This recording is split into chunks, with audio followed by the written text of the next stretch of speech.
Vote গণনার আগে ক্যানিংয়ে রাজনৈতিক সংঘর্ষে উত্তপ্ত হয়ে উঠল ক্যানিং। সেই ক্যানিং এর ছবি আপনাদেরকে আমরা দেখাচ্ছি। ক্যানিং পশ্চিম বিধানসভার ইটখোলা অঞ্চলের মুতখালী এলাকায় বিজেপি কর্মী সমর্থকদের বাড়িতে হামলা, ভাঙচুর এবং মারধরের অভিযোগ উঠছে স্থানীয় তৃণমূল নেতৃত্বের বিরুদ্ধে। ঘটনায় এক মহিলা সহ 2 বিজেপি কর্মী গুরুতর আহত হয়েছেন।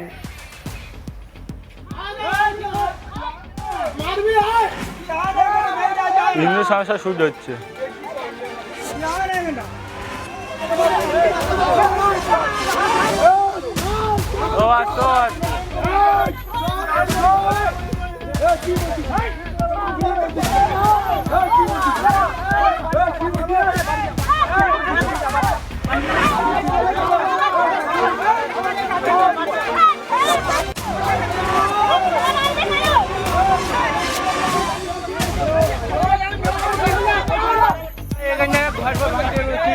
অভিযোগ আসছে শনিবার রাতে তৃণমূলের ইটখোলা অঞ্চলের সভাপতি ইন্দ্রজিৎ সর্দার এবং তার অনুগামীরা লাঠি, রড, আগ্নেয়াস্ত্র, বাট দিয়ে হামলা চালায়। আহতদের মধ্যে রয়েছেন দীপিকা নস্কর এবং কবির কৃষ্ণ হালদার। তাদের প্রথমে স্থানীয় হাসপাতালে ভর্তি করা হলেও অবস্থার অবনতি হওয়ায় একজনকে কলকাতা মেডিকেল কলেজ হাসপাতালে স্থানান্তর করা হয়। আক্রান্ত বিজেপি কর্মী দীপিকা নস্কর কি বলছেন শুনবো। আপনার উপর হামলা কারা করেছে? সব আমাদের গ্রাম ইটখোলা অঞ্চলে সভাপতি হচ্ছে ইন্দ্রজিৎ সর্দার। ইন্দ্রজিৎ সর্দার, হ্যাঁ টিএমসি। হ্যাঁ, আচ্ছা, উনি আমরা সবাই রাত্রে ঘুমিয়ে পড়েছিলাম। উনি আমার মুরগি ঘর ছিল, সেই মুরগি ঘর থেকে মুরগি টেনে বার করছি। আচ্ছা, এবার আমি উঠে বলছি যে তুমি একটা নেতা হয়ে রাত্রে মানুষের ঘরে মুরগি চুরি করছো, আচ্ছা। এটাই কি তোমার নীতি? আচ্ছা, এই বলা আর উনি বলে তোর টেনে নিয়ে যাবো, আচ্ছা। 4 তারিখের পর তোর টেনে নিয়ে যাবো, তুই ঘর ছেড়ে দিবি। আচ্ছা, আমি জায়গাটা কি তোমার, আমি ঘর ছেড়ে দেবো। এই বলার পর উনি মাছ শুরু করে দেয় দুজন মিলে। আচ্ছা, আচ্ছা, প্রচণ্ড মার, আমার ঘরদোর কিছু রাখিনি, আচ্ছা, সব ভেঙে পুরো ছড়িয়ে দিয়েছে। আচ্ছা। শুনলাম ওখানে গুলিগালা চালিয়েছে। উনি 6 রাউন্ড গুলি করেছে।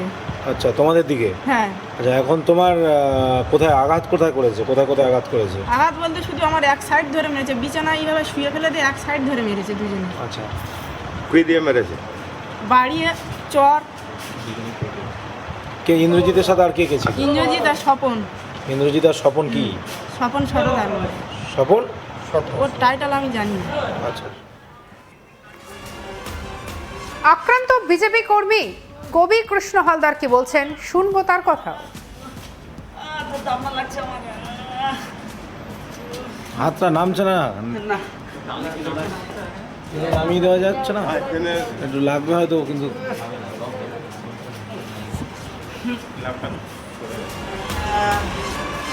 তবে বিজেপি কর্মী ভোলানাথ মণ্ডল কি বলছে চলুন আগে আমরা একটু তার কথাটা শুনে নিই।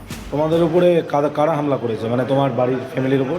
ইটখোলা অঞ্চলের শাসক দলের অঞ্চল সভাপতি ইন্দ্রজিৎ সরদার আচ্ছা, রাত 11:30 নাগাদ তার দলের সমস্ত গুন্ডা বাহিনীকে নিয়ে, আচ্ছা, মেশিন পার্ট হাতে নিয়ে 11:30 নাগাদ দুজনার বাড়ি ভাঙচুর করে এবং 4 জনকে মারে। দুজনার অবস্থা আশঙ্কাজনক, আমরা হসপিটালে নিয়ে এসেছি।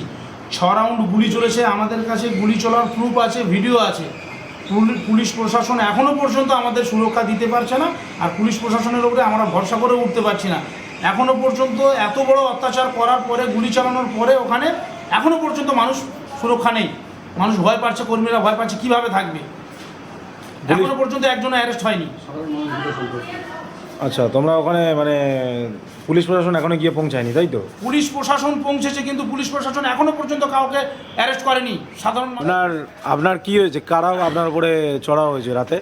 কেন টিএমসির সব বড় বড় লিডাররা যারা রয়েছে আমার ওখানে, হ্যাঁ, ইটখোলা অঞ্চল জিপির। কারা নাম কি? ইন্দ্রজিৎ সর্দার, আর আপনার রয়েছে স্বপন মণ্ডল, বাবলু মণ্ডল, এছাড়াও আরও অনেকেই ছিল। অন্ধকারে আমি দেখতে পাইনি, আমি সবে খাওয়া দাওয়া করে রাস্তার উপরে উঠেছি। আচ্ছা, হঠাৎ আচমকা এইরকমভাবে। আপনার এখন কোথায় লেগেছে? কোথায় এখন আমার এই হাত আর নামছে না? মেরেছে, আচ্ছা, হাতটা পুরো উঠে গেছে, আমি আর হাত নামাতেই পাচ্ছি না। আচ্ছা, এখন কি এখান থেকে আপনার ট্রান্সফার করেছে? এখন এই ক্যানিংয়ে এসেছি। ক্যানিংয়ে এসে ম্যাডাম আমাকে চেক করলো, বলছে এখানে আপাতত কোনো রকম কোনো চিকিৎসা হবে না, আপনাকে রেফার করে দিচ্ছি, আপনি চিত্তরঞ্জনে চলে যান। এখানে কোনো রকম কোনো স্ক্যান করার বা আচ্ছা, ওখানে গুলি চালানো হয়েছিল শুনলাম, তা ওখানে কত রাউন্ড গুলি চলেছে? 7 থেকে 8 রাউন্ড গুলি চলেছে। তোমাদের দিকে চড়া হয়ে গুলিগুলো চলেছিল, তাই তো? একদম একদম একদম। গুলিটা কারা চালিয়েছে? টিএমসির যারা মধ্যমণি যারা রয়েছেন তারাই গুলি চালিয়েছে। নাম কি? নাম ইন্দ্রজিৎ সর্দার, স্বপন মণ্ডল, এছাড়াও বাপ্পাদিত্য রয়েছে, এছাড়াও বাবলু রয়েছে, এছাড়াও বাপ্পা মণ্ডল রয়েছে, এছাড়া ডাকনাম কেবলা। আপনাদের থানায় কি এখন জিডি করেছেন না করেননি এখনো? আমি তো যন্ত্রণায় ছটফট করছি। আমাদের সঙ্গে যে দাদারা রয়েছে সেই দাদারা জিডি করতে বলেছি আমি। ভোলানন্দ মণ্ডল সঙ্গে রয়েছেন, উত্তম নস্কর সঙ্গে রয়েছেন, তারা নিশ্চয়ই দেখভাল করছে। আমার তো ভীষণ যন্ত্রণা করছে, আমি আর এখানে দাঁড়াতে পারছি না। বিজেপি প্রার্থী প্রশান্ত বাইন কি বলেছেন শুনব। ক্যানিং পশ্চিম বিধানসভার অন্তর্গত ইটখোলা অঞ্চলের পেতুয়া স্কুল মাঠের কাছে গতকাল রাত 11:30 নাগাদ তৃণমূলের পঞ্চায়েত সভাপতি এবং সঙ্গে তার সশস্ত্র বাহিনী, আমাদের বিজেপি কর্মী যারা মহিলা এবং পুরুষ ছিলেন তাদের উপরে মারধর করা হয় এবং তাদের একটি ঘর ভেঙে দেওয়া হয় এবং সঙ্গে 6 রাউন্ড গুলি চালিয়ে পরিবেশ উত্তপ্ত করে। এ বিষয়ে ক্যানিং থানাকে জানানো সত্ত্বেও এখনও পর্যন্ত তার কোনো রকম গ্রেপ্তার হয়নি। আজকে 2026 সালের ফলাফল ঘোষণা হয়নি, তার মধ্যে তৃণমূলের দুষ্কৃতী বাহিনীদের তাণ্ডব শুরু হয়ে গেছে। প্রশাসন এ বিষয়ে সঠিক পদক্ষেপ নেবে, এটা আমরা ভারতীয় জনতা পার্টির পক্ষ থেকে আমরা দাবি রাখছি। আমাদের কলিগ প্রসেনজিৎ রয়েছে আমাদের সঙ্গে। প্রসেনজিৎ, ক্যানিংয়ে উত্তেজনার খবর, তাহলে কি বলা যায় যে দক্ষিণ 24 পরগনা আছে দক্ষিণ 24 পরগনাতেই? একেবারে দেখো, দক্ষিণ 24 পরগনা যে দক্ষিণ 24 পরগনাতেই রয়েছে তার কিন্তু আরও একবার প্রমাণ মিলল দক্ষিণ 24 পরগনার ক্যানিংয়ের এই ঘটনায়। ক্যানিংয়ের মধুখালী এলাকার ঘটনা, এবং সেখানেই রাতের অন্ধকারে বিজেপি কর্মীদের উপর চড়াও হয়ে তাদের বাড়ি ভাঙচুর করা হয়েছে, তাদেরকে মারধর করা হয়েছে, তেমনটাই কিন্তু অভিযোগ সামনে আসছে। এবং এই ঘটনা সামনে আসতেই কার্যত নড়ে চড়ে বসেছে প্রশাসন বলা চলতে পারে। তার কারণ ইতিমধ্যেই এই বিষয়ে খবর পেয়ে ঘটনাস্থলে পৌঁছয় পুলিশ প্রশাসন, এবং যাতে এই ঘটনার পুনরাবৃত্তি না হয় সেই ব্যবস্থা তারা করছেন। পাশাপাশি অভিযোগের ভিত্তিতে ঘটনার তদন্ত শুরু হয়েছে। তবে বিজেপির তরফ থেকে অভিযোগ করা হচ্ছে এই ঘটনায় যারা মূল অভিযুক্ত তাদেরকে কিন্তু এখনো পর্যন্ত গ্রেপ্তার করেনি পুলিশ।